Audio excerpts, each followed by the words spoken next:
going to be going over some of the tax issues that I think everybody here needs to consider while they're looking at their estate plan, while they're looking at their asset protection plan, while you're looking at your business tax plan.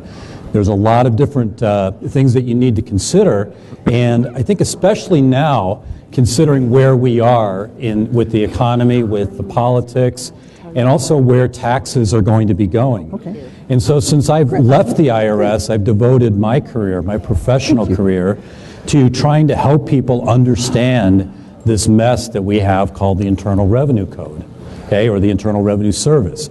Trying to understand what our obligations are as not only American citizens and taxpayers, but as business owners. And in a lot of tax situations, you have the opportunity where, on the one hand, maybe you owe $100, and on the other hand, you owe nothing. And those are your two choices, and you get to pick. And so obviously, with tax planning or without, the IRS is fine either way, and the IRS will always cash your check if you want to overpay your taxes. Okay, so we want to make sure that any overpaying of taxes is a thing of the past for everybody that's here. And education is the key, because you have to get yourself informed as to what the tax laws are for your particular business and for your particular situation, and understand that there's not a one-size-fits-all here. And so if we're looking at the 10 people in the front row or whatever, even if all 10 of you are doing the same thing, you're all investing in real estate, or you're all stock market traders or whatever, we're going to come up with a different structure potentially for each of you, simply because you can't just plug in one thing for everybody. And so we need to look at the big picture. And when you look at the very wealthy in this country, and you look at the Buffetts and the Gates and the Kennedy family and the Rockefellers or what have you, there's a lot of tax planning going on. But when you get into the middle class, the people who really pay the taxes, okay, there's not a lot of tax planning going on. And that's what I'm trying to get around here, in trying to encourage everybody, no matter what your financial situation is, what resources you have available, that you need to protect them, and you need to plan to make sure that you don't overpay your taxes. And we need to do that every year. And I think right now we're in a perfect opportunity to do so, because we've got this incredible sense of uncertainty going on with taxes. And if you start looking at this with our Tax Freedom Day here, and I've put this up here just so you can see the complexity of the tax code, and the fact that it's very possible that two people making the exact same amount of money will pay two completely different rates of tax or amounts of tax. And the reason for that is because of planning. But when we look at, we've got to go to April 17th every year, which coincidentally this year happened to be on tax day. And so when we're working every single year, and for certainly in 2012, the entire month of January, February, March, and half of April, everybody in this room worked for the government. And that's really what we're dealing about. And on April 18th, or some other date, depending on which state you live in, as you can see here, and I know it's a little hard to see all the states, but there's a big difference in the tax ramifications of income depending on where you live.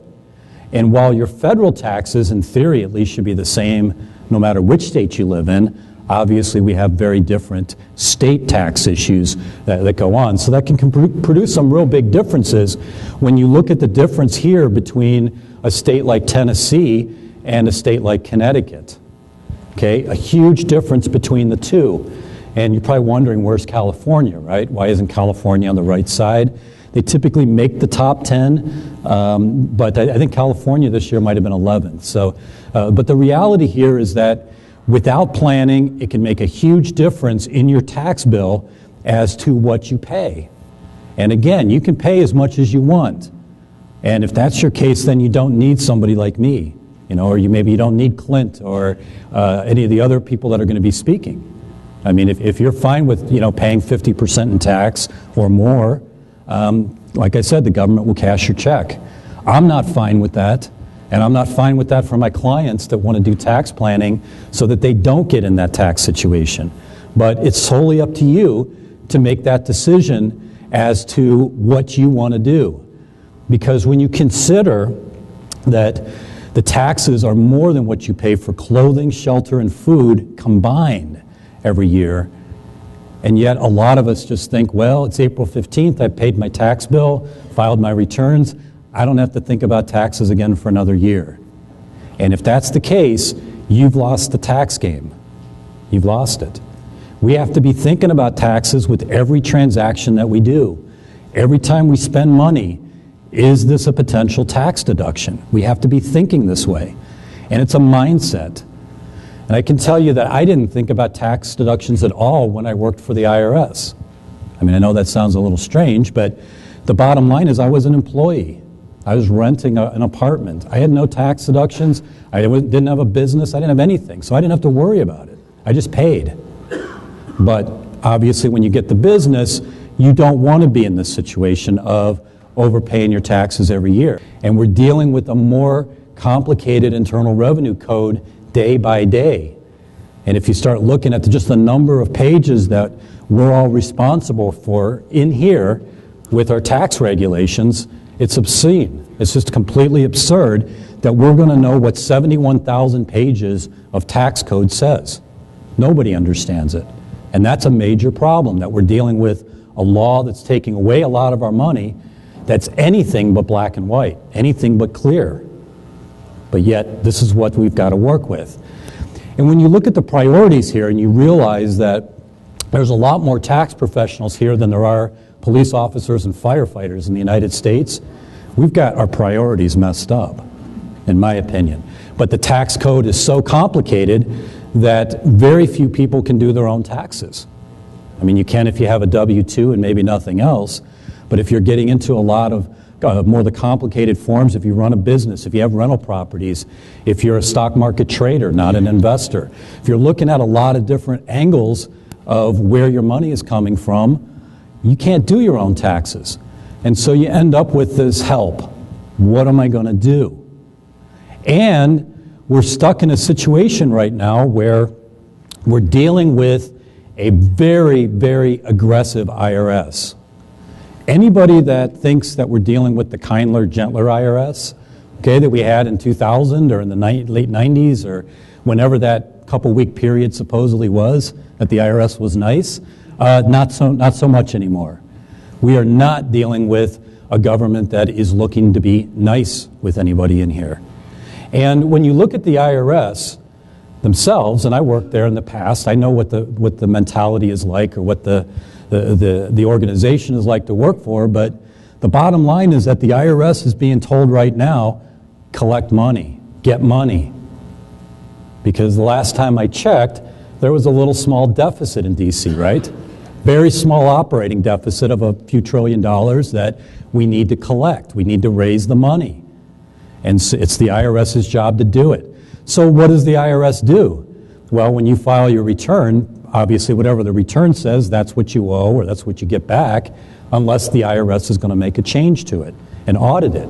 But we're seeing very aggressive, the levy notices are seizures. So if the IRS goes out and takes money out of your wages, wage garnishment, that's a wage levy.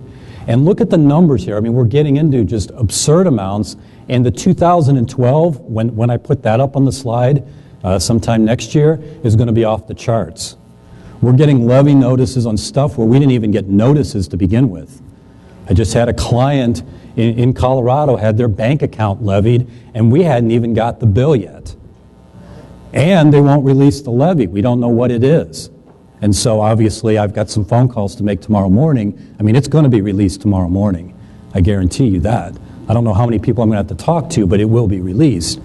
But the bottom line is that the IRS is doing whatever it can to raise money, and if it happens to step on you, hey, that's your problem. Too bad. We're going to do what we have to do. And so the game is being elevated. We're issuing a lot more levies. These tax liens are being filed left and right. A lot of times I could get them, the IRS, not to file a tax lien.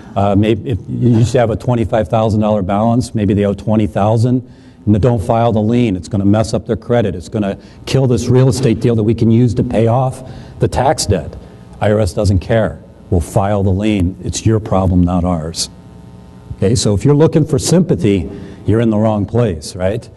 And when you look at the property seizures, the IRS never, when I was with the IRS, hardly ever would seize somebody's personal residence to satisfy a tax debt. It would be the rarest of the rare. And look where this is going. And that trend is not stopping either. And so we start factoring this in, and not only is the IRS getting nasty on the collection side, trying to grab as much money as they can at any given time, but the audit rates are going up as well. And the IRS is hiring auditors. The last number I saw was another 10,000. Okay, so you can do the math. If we have 10,000 new auditors and each of them can handle at least 100 audits a year, you can see that there's a lot more audits coming down the road. And the IRS is going, in those audits, they're getting a lot nastier, a lot more aggressive in the sense that if I claim let's say a dependency exemption for my daughter, they may say, well, prove she's your daughter. Well, how do I do that? You know, well, I want to see a birth certificate. I want to see this. I want to make sure that you're not claiming an exemption for somebody that doesn't exist. I mean, it's that kind of stuff that we're seeing that just is getting to the point of, you have to be kidding, right? But the fact is, I don't know the auditors, so I know they're not kidding because they don't know me. And so the reality is that more audits are happening. They're getting more aggressive during the audits, and if you end up owing money at the end of it, they're getting more aggressive at collecting the money. And so where we're going with this, the no Schedule C versus the Schedule C. Schedule C is for a business that is not incorporated. Okay, so if I go out and I leave the IRS today, tomorrow I open up my law practice in Denver, and I don't set up a business entity, I file a Schedule C, and that's where I report my income and expenses. The IRS is hammering Schedule Cs in an audit. And so you're here to understand some of the entity issues, the asset protection issues, but one of the things you're going to have to deal with if you decide that you're going to look at the LLC, and GK will be talking about this, but you have options if you have a single member LLC. Understand that that may be a really nice option for you, from the sense that you don't have to file another tax return. It makes it a little less expensive. Understand, though, that you're filing a Schedule C. And what have we done? Well, we've taken your audit rate from the risk of an audit from about 1% up to 4 or 5%. So we've taken your audit risk by filing this Schedule C up 400 or 500%. Now we say 0.4%, we're talking about 4 returns out of 1,000 get audited, versus a Schedule C where we could be talking about 4 out of 100 get audited. So by incorporating, it has now taken your audit factor down 1/10 of what it was, right? From a 0.4%, from a 4% to a 0.4%. And these are things that we have to be aware of, I think, that if you're going to set up different entities, understand the tax implications. Understand what the tax issues are with that particular business entity. It becomes very important because there's big differences on the type of deductions you can get, but also how the IRS looks at them and how the IRS looks at these from an audit perspective. So what is the IRS looking at today? We have to look at the current hit list or the current targets that the IRS is doing. Well, the first thing that they're looking at, and I'll get to some of these as I go through the slides, but obviously with an hour and 15 minutes, I don't have a lot of time to get into detail. But we're talking about new businesses, hobby losses. Is it a business or is it a hobby? Section 274, everybody in this room is incurring Section 274 expenses probably right now because they deal with travel, meals, entertainment, automobile type expenses. And so we have a lot of audits are structured around these Section 274 expenses. Are we paying wages in an S corporation? And this will come into play tomorrow. I think it's tomorrow when GK goes over the S corps. Tax protesters, basically the tax system doesn't apply to me. It applies to everybody else, but not me. 16th Amendment wasn't ratified. There's no federal tax. It has to be at the state. Any of these arguments that courts have never found to have any merit. And so, again, you're doing this sort of, if you get into the tax protester, quote-unquote stuff, you're going to likely get a visit from the IRS. The IRS is looking at charities right now because I don't really like the fact that my law practice has to pay tax. So I'll set it up as a nonprofit and not pay any tax with only one little problem. It's not legal, right? I have to have a bona fide charitable purpose. And so we're seeing people using charitable organizations in improper ways. Real estate pros and dealers I'll talk about. Same thing with the trader or investor. But these are big ticket items because the IRS can pick up a lot of additional revenue if the taxpayer doesn't have the appropriate records. Okay? Or maybe they don't qualify for certain deductions, or they don't know that they need to keep this receipt and that receipt to be able to back up a deduction. And so all these things come into play. The like-kind exchanges and timing issues. When I walked in earlier today, GK was talking about some of the ways to avoid capital gains. He was talking about the 1031 exchanges. That's the like-kind exchanges. And of course, anytime there's a tax benefit, and with the like-kind exchange there is, because we're able to either defer at a minimum or completely avoid capital gains with certain real estate transactions. And it plays out really well if you understand how the like-kind exchanges or these Section 1031 exchanges, same thing, how they work. And I've had clients that have used these that have sheltered millions of dollars of capital gains, never paid a penny in tax. They just keep deferring them. And guess what? At the very end of the deferral process, if you don't need the money, you can then go ahead and be kind and pass away, right, at that point, and everybody then would inherit it tax-free. So there are ways to use 1031 exchanges with estate planning so that you can be basically buying and moving up in real estate on different investment properties and never pay a penny in tax, and do it legally. We're not talking about let's not pay any tax and pray to God that the IRS doesn't audit me. We're talking about this is the tax law. And with planning, if you're doing real estate investing, you need to be aware of this. And of course, the IRS is aware of it, and they want to make sure that if you are doing this, you're doing it by the book. Sitting back and doing nothing right now is not going to get you to where you want to be. You need to understand the tax ramifications to you. Who cares what they are to me, or to your neighbor, or to your brother? Doesn't matter. What are they to you? And what type of planning can you do with your business entities, with your investments, with your personal taxes to bring the tax bill down to the absolute legal minimum? Never overpay your taxes again. And so if I can leave you with any parting words here, is this is your responsibility. The government is perfectly happy if you just say, I don't want to do it. They're very happy. Because the last thing that the IRS wants and the last thing the federal government wants is an informed population. And the more informed you are about taxes, the less you will pay. And hopefully, that's everybody's goal. And these deductions have been very similar over the years. And so most likely, if somebody in here had seen me do this talk 10 years ago, I would have had something in here about the Section 274 expenses.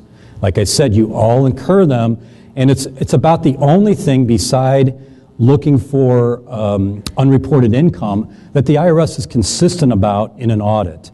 Every audit, the IRS is going to want to make sure that the income stated is accurate. You didn't underreport it. But then they start looking at the deductions, and the ones that come up all the time are the 274 ones. And the reason for that is a couple things. One, the taxpayers typically lack good records. And without good records here, you get nothing. You get no deduction. Okay? And the other thing is that with these types of expenses, unlike maybe advertising or rent or insurance or things like that, these expenses can be done personally as well as business. So there's no reason you couldn't drive a car, go out to eat, take a trip, fly on a plane, whatever, for personal reasons. So they want to make sure that not only were these expenses really incurred, but they were really incurred for a business purpose. And that becomes real important. When you start looking at travel, this is a real big one here, and it's one that, again, IRS requires documentation on. We're talking about being away from home overnight for business. That's what travel is. So I flew this morning into here, but if I would end up leaving, let's say that I had a flight right now and I would go back home, I would not be in travel status today, even though I flew from Denver to Vegas and Vegas to Denver in one day.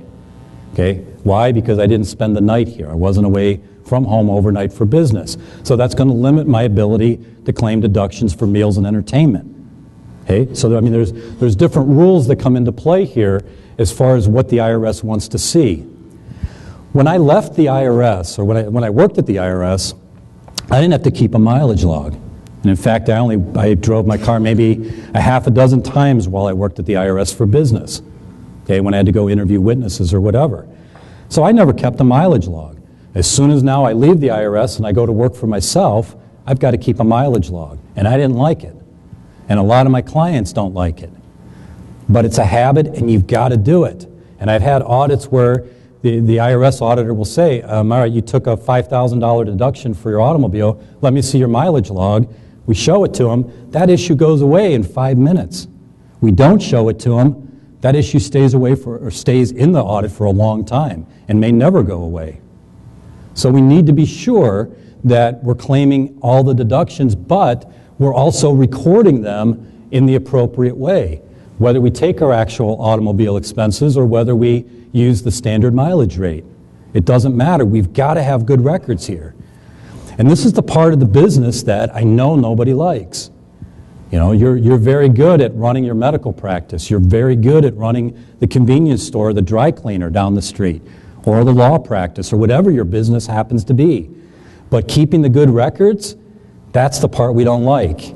But yet that's a cost of doing business in the United States, especially considering that one of your main business partners is the IRS. Okay? And the time you don't have these records, you know that's the time you're going to get audited. So again, whether you take all those actual expenses or whether you take the 55.5 cents per mile, it doesn't really matter. I mean, it matters from a tax perspective in calculating the deduction, but it doesn't matter as far as the record keeping is concerned. You need to keep these good records. Now, as far as the travel expenses go, this is a real big one. And the IRS is looking at this over and over and over again. Every single audit that I've ever had where travel expenses have been claimed, the IRS has questioned them. Every single one. Sometimes they question them for a minute and go away. Sometimes they question them for a year before they go away. Okay, so it can depend on the scope or the scale, but either way, they're questioning it. And you better have good records. So you better know from the time you left your house to go on this business trip to the time that you get home, what are you spending money on and why is it related to business? Why isn't my trip to Las Vegas today personal? Why is it business? When I leave tomorrow afternoon and I go to New Orleans to speak, why is that business and not personal? Two cities that have a lot of people going for tourist reasons, right? For vacation. So I have to be able to show that I came here for business. And then when I left my house this morning, when it was still quite dark, at 4 o'clock or whatever time it was, how did I get from my house to the airport? And everything from that point on is fully deductible. How did I get from the airport here to the hotel? What did I spend money on at the hotel? My room, my food, beverages, whatever it happens to be, telephone, laundry, dry cleaning, tips. Notice I have the meals up here. The 50% rule does apply. Okay, so if I go out to dinner tonight and I spend $20, I would put $20 down, but I'm only going to get a deduction for $10. Don't cut it, though, for yourself. I mean, if we're doing your taxes, my firm is doing your taxes, don't take the 50% because we're going to take another 50%. Okay, so make sure you give us the full amount. But you can see it's anything that you're doing, and you've got to get into the documentation habit. You've got to start writing this stuff down because you're going to miss this stuff. You're going to miss a $2 tip, a $5 tip, a $20 taxi ride. You're going to miss this stuff over and over again. And a lot of the tax game is won by recording everything. If it's $1, I record it. I record everything I possibly can, figuring that we want to beat the IRS dollar by dollar, right? We may not get a huge windfall here of some tax plan, and we've got to take every single deduction, right? Notice here too, you know, with telephone, you forget your phone, it's perfectly legit to take the tax deduction. Laundry, is this suit, when I dry clean this suit, is it tax deductible, yes or no?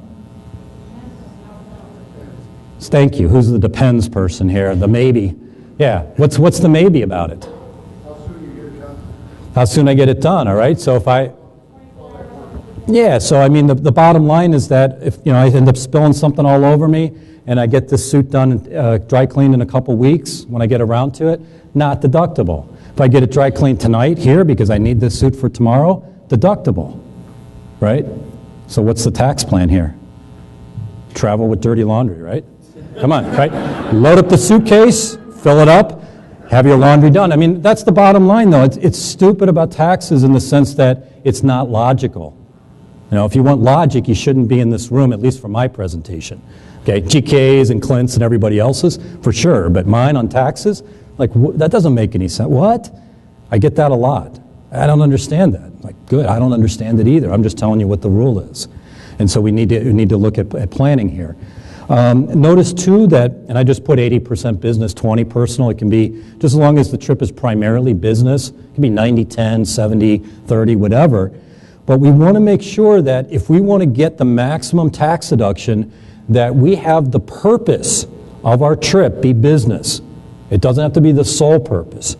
So there's no reason why I couldn't come to Las Vegas for this 3-day event, stay an extra day or two, do absolutely no business. Let's just say we go ahead and play for a day or two and then go home. The primary purpose of my trip was business, therefore the airfare is deductible. And in the United States, you either get it or you don't. So if you do an 80% business trip, you get the full airfare. You don't have to take 80% of it. Likewise, if we go to the next one where we're really not going for business purposes, we're going, let's say, to a wedding and we're going to do a little business while we're there, we don't get any of it. We get none of our travel deductions. The only thing we can claim in this case is any direct expenses on the days we really did do business.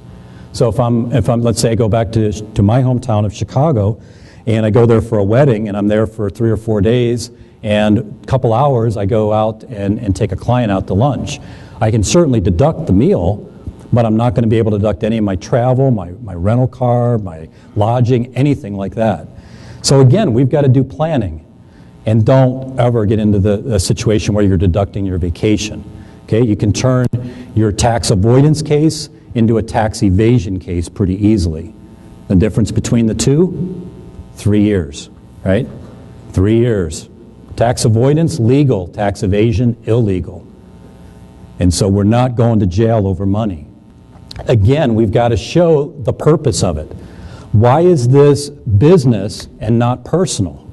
Why is this a tax deduction and not just a personal expense? Well, we've got to do the who, what, where, when, and why.